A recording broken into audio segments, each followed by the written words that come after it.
know you were apprehensive because you knew very well that non-contact could be a problem. But do you feel much more confident on that front now that you've had a few weeks to do some contact, hit a little bit? Well, you feel good about that, being able to practice, normally. So, we just took off the training wheels this week. Just, the last 2 weeks, just practice normal. So you're hoping that you're better, Wags. Obviously we got to improve a ton from the last game, but I feel like we'll be better. We've had great interaction. We probably combined our practices, a little bit of spring ballish, a little bit of campish. We went against each other more than we normally would during the course of a season, but we felt like we had to do that. And knock on wood, we came out of, some physical practices fairly okay. I'm sure that, our guys are sore and stuff like that. Part of football, but I definitely feel much better going into this game, knowing that you've done that. Now, how we'll play, I don't know, but at least that variable that we didn't know last time. Well, we knew, but at least you were able to practice normally. And so how many total padded practice, are you allowed to tell us how many padded practices you had where you had contact? And do you think that was enough? Or, I'm sure you'd like to add a whole month of going that way, right? Yeah, but you just got to be careful too. Wags? Just it's that fine line. But we had quite a few padded practices going against each other a lot, which we normally don't do. Like I said, if you guys came to practice, it would have looked like spring ball practice. But not as long. So they're physical practices, but you can't. You're trying to speed up the process a little bit, but you got to be careful. You go, then, everybody's got, nobody can play. Everybody's got injuries. And so, but we had quite a few padded practices these last 2 weeks, and we feel good that we've come out of it so far pretty good, but, we still got a couple more days to prepare. Any further developments on the quarterback situation? I think Ivan had said that maybe by tomorrow, Thursday, you would probably settle on whoever's going to be the starter. I'm sure you're not going to announce to us. Yeah, we're getting closer. We definitely won't say anything, but we're getting closer. Obviously, you'd like to know, where that's at, but we would too. We're working a couple guys, and we'll see how that transpires. But obviously, it's Wednesday, so it's getting closer, but we're not there yet. I'll pass the torch for now. Mike James, Rivals.com. Hey, Coach. You have a long history of close games with Tulane over the last few years, and last year everything kind of exploded. What was different about that game?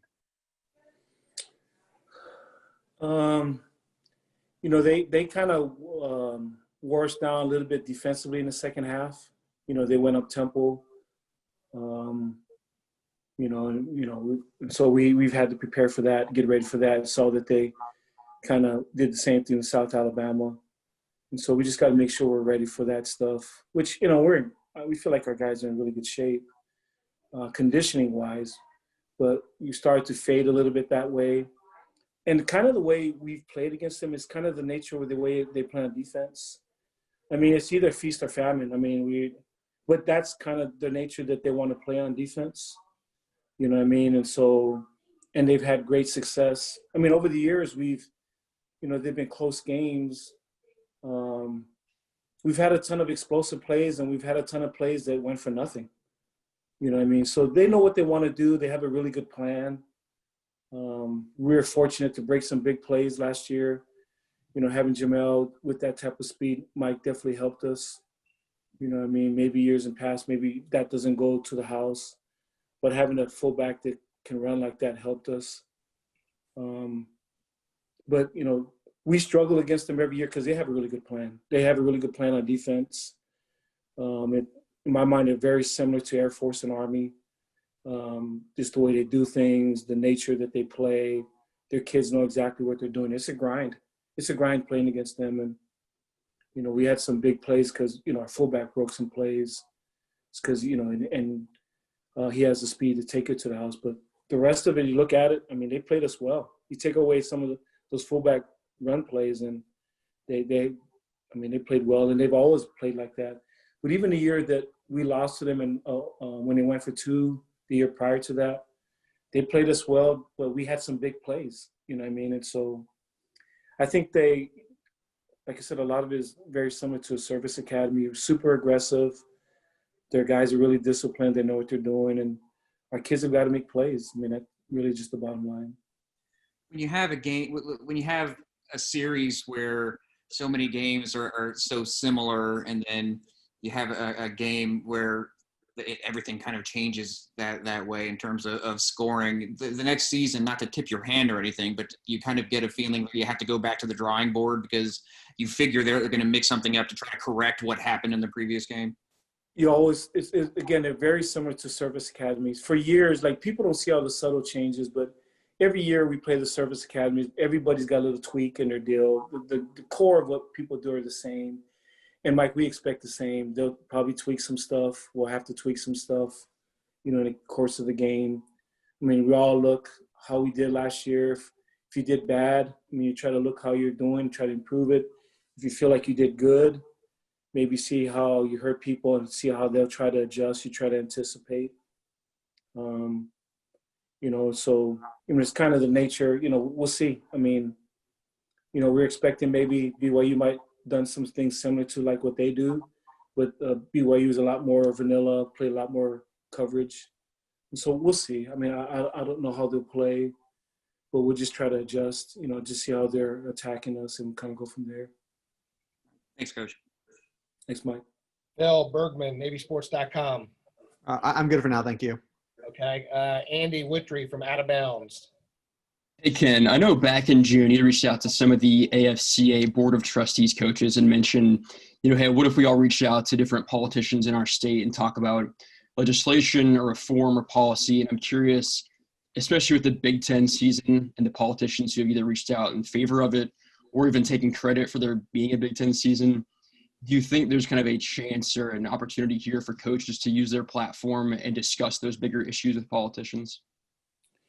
Well, what we try to do is, you know, just with everything that's going on in the country, you know, we created a council, Racial Equality Council, and, you know, they've been doing great things under our director, R.B. Green.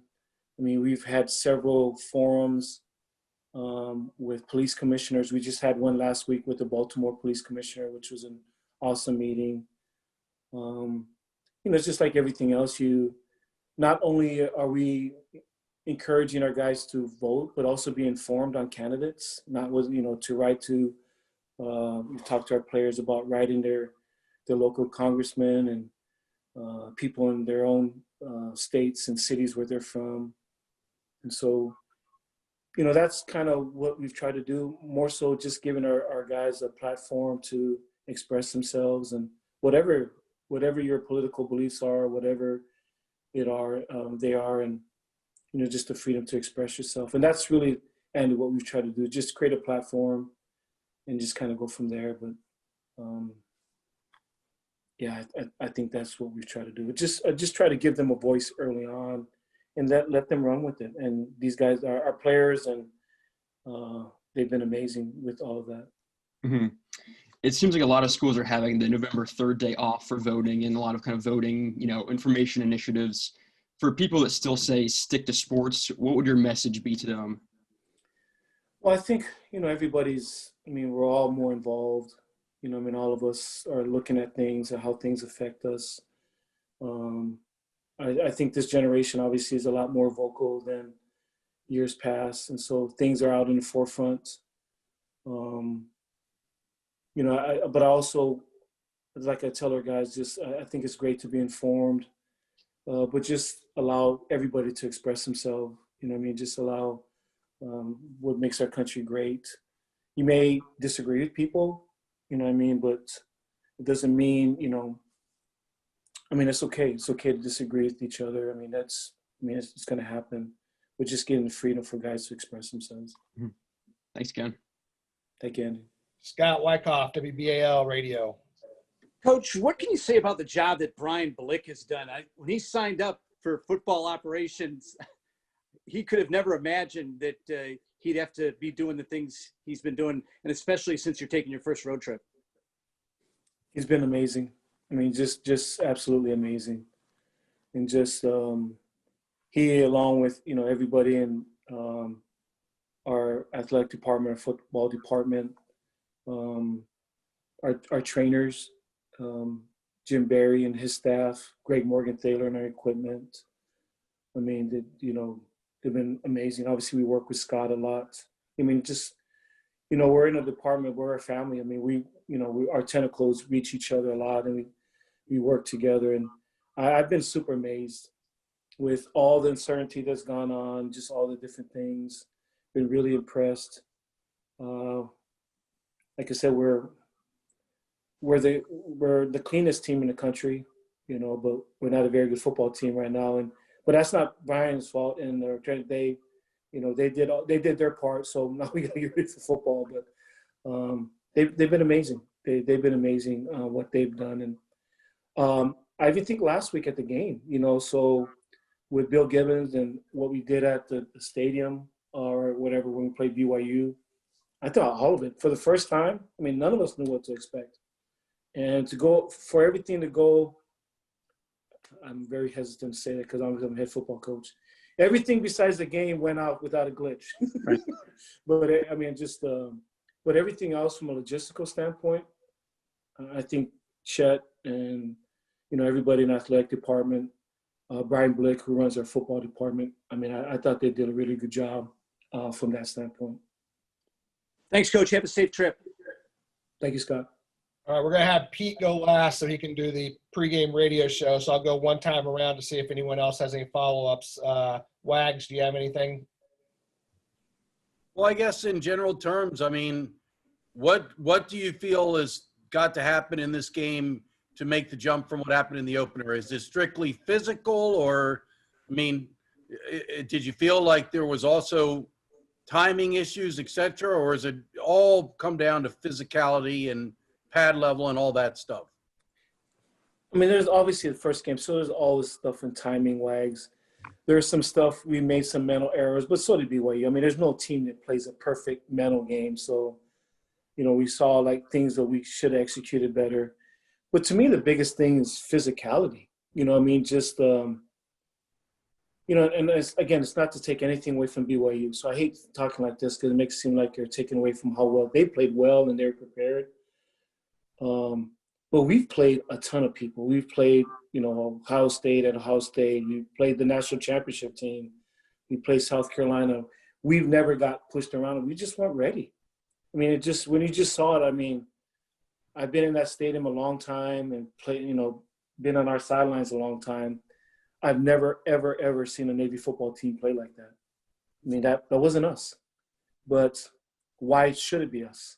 I mean, all the components of what we do, our spring ball, like if anybody came, I've had several coaches come to our spring practice like, whoa, I've never seen a spring practice like that. Just up tempo and just the way that, physicality, the way we practice. And fall camp, the beginning of fall camp, we get after too. The summer conditioning that we do, like everybody else, you skip those pieces. It just made me realize how even more important it is for us because we're always smaller than everybody. Because people say, well, BYU Lions was big and physical. They were, but so was Kansas State. And they weren't any bigger than Kansas State. We just, we were punching a speed bag and punching a heavy bag, and we got in a fight and we got punched in the mouth. I mean, it's just, for a month, we're looking good on a speed bag and hitting a heavy bag that doesn't hit back. And then we got in the game and we got hit back hard and, we weren't ready for it. So I think being on the sidelines for so long, that was evident early in the game. When I saw us, I was like, whoa, that's, and then when I saw them with the ball, I was like, this could be a long game. I mean, it didn't take very long. That wasn't us. I mean, just the way we're playing. But again, that's the biggest thing, Wags. But I feel we took a gamble the last 2 weeks in the way we practice because we've never practiced like this during the season because you take some heavy risks when you practice this physical. Like most people don't tackle during the season because it's hard. I mean, most people do much physicality during the season, but we had to kind of ramp it up a little bit, after the last game. And fortunately, like I said, we came out of these last 2 weeks with some physical practice, and then we're still relatively healthy. And lastly, for me, this being the American Athletic Conference opener, I believe you all were picked 5th in the preseason poll. There's a new format now with no West and East divisions, which changes things. I don't know how that changes your approach. Obviously, you were playing for the West Division Championship previously. Now it's, I guess, top 2 teams with 2 best records go to the championship game. But just your thoughts on the league, and feel like it continues to be a very strong league. I definitely feel like it's a strong league, but this is a strange year. I mean, they have three Big 12 teams lose to the conference USA or Sun Belt. So they lost to Sun Belt. Some close games. I mean,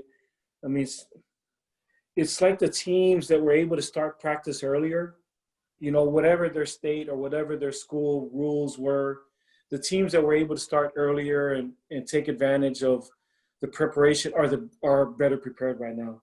I mean, you would have never, ever saw that before. I mean, actually, there could have been 4 Big 12 teams that could have lost this past week, and that would have never happened before. But I feel like we have a really good conference, Wags, but it's a strange year, man. It's a strange year for a lot of reasons. For the pandemic, getting a football team ready on short notice, the guys that the people that have been able to do it better than other people, or maybe been able to practice longer, are better. And maybe even if your preparation isn't as great, if you're way more talented than the other team, you're going to win. But I think for us in our conference, we're excited to be in our conference, but we're just trying to get a W, man. After we got to get that bad taste out of our mouth. It's exciting. Wags did this conference game on the road against Tulane that had an opening win. And, Coach Fritz has done a really good job with their program. But all of us, we got whooped last week. And so if you're a competitor, that's really the main thing. Just who's on the other side of the ball this week, that's our main concern.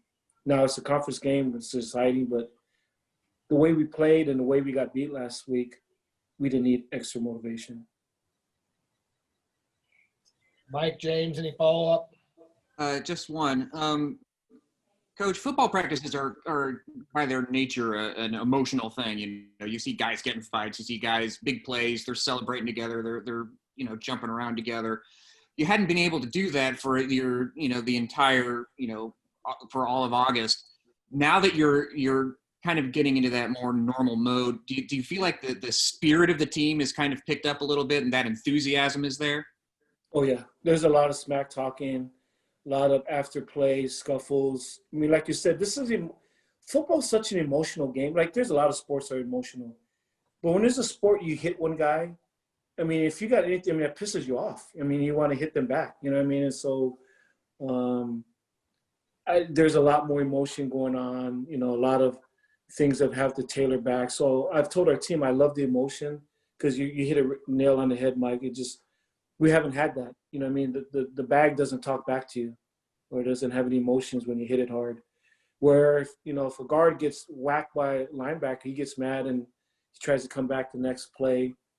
And I think that's been really good. Just now we got to make sure that we play with, between the whistles, although the whistle is hard to hear now with the electronic whistle, but trying to play between the whistles, but a great point. And I saw that these last 2 weeks, a lot more chirping going on, but it was good. I mean, this is an emotional game. And with, you've always stressed the importance of competition. You want guys who want to compete against each other. Now that they're actually hitting each other, they have that chance to act. It's actually competition now instead of, whatever it was. Right.